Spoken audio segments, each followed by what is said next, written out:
So every now and then something slides across my desk and, you know, I just look at it and I'm like, yeah, I gotta play that one. 2 shots of vodka.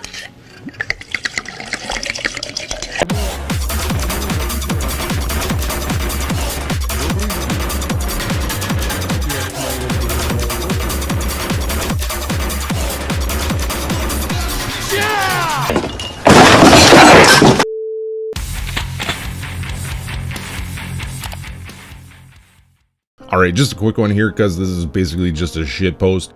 Opinions are like assholes. Everyone has one, and with the way the world seemingly works these days, everyone needs to have an established opinion on pretty much every major topic or world conflict. Bro, that is crazy! Gone are the days of saying you just don't give a shit about something.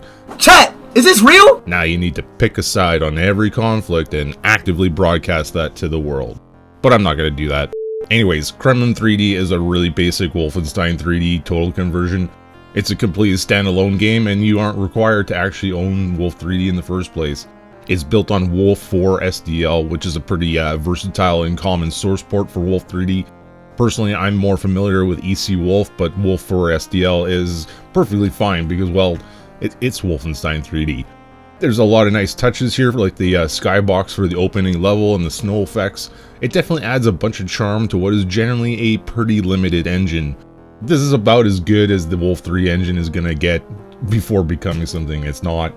They've also modded in a map to the HUD, which is dope because Wolf 3D can really quickly devolve into me just getting lost for no reason. I thought it might have spoiled the secrets, but you know, I still didn't manage to get them all. I'm kind of retarded. So let's get to the meat and potatoes of this thing, because this is just a great little shitpost and I'm totally here for it. So, pulling straight from the readme file here, Vladov Putler, a psychopathic ruler of an evil empire, is disturbing the global peace again. He has to be stopped before more lives are lost. Are you up to the task? And hilariously, it goes on to say, obviously, any resemblance of the game and its characters to the real-world events and people is purely coincidental. Yeah, okay. So, you play as the ever-divisive President Zelensky, and if you couldn't guess it already, you're trying to infiltrate the Kremlin. Pretty basic premise here.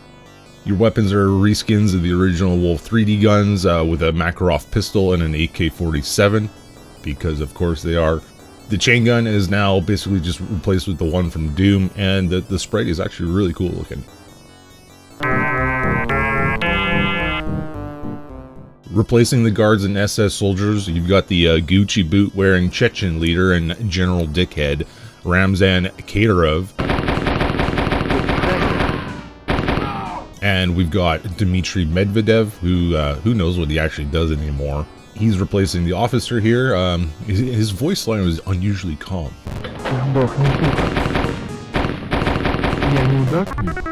I don't know any Russian, so these guys could be saying "fuck your mother" and I'd have like no idea. Fucking bitch, I fuck your mother. There was an actual jump scare for me here when I first encountered the replacement for the ghosts. They're fucking floating Matryoshka dolls.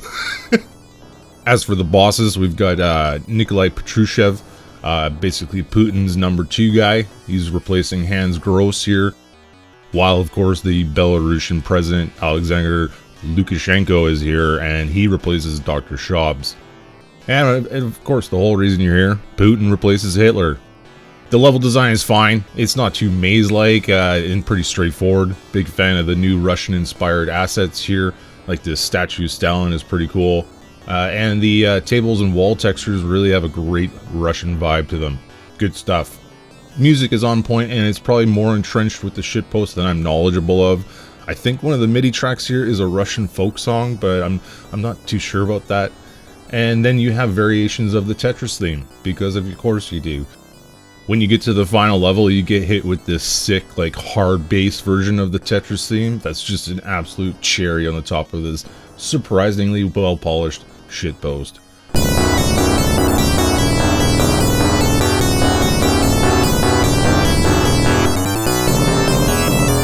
Shit slaps. I had fun with Kremlin 3D, and there might be more humor here that I'm just ignorant to, but that's fine. I still thought it was a pretty good shitpost. It's only 3 levels long, and it will take you about an hour to get through. Listen, I think what is happening in Ukraine right now is an absolute human tragedy. No matter how anyone tries to justify it, people are dying every day in an unnecessary conflict, and it is ultimately just really sad. I don't think this mod diminishes the reality of the real-life conflict here, and it's just some honest levity. There were a bunch of triggered Russians in the comments on the mod DB page though, so maybe it struck a chord with that crowd. I'll link the mod in the description below, go show it some love. Hopefully the dev behind this or someone else continues this shitpost and makes a sequel at some point. You know, maybe the sequel to this could be like centered around the Wagner group and their definitely totally not assassinated former leader Prigozhin. He could be like fighting off Bortnikov, trying to destroy his airplane or something. Thanks for watching.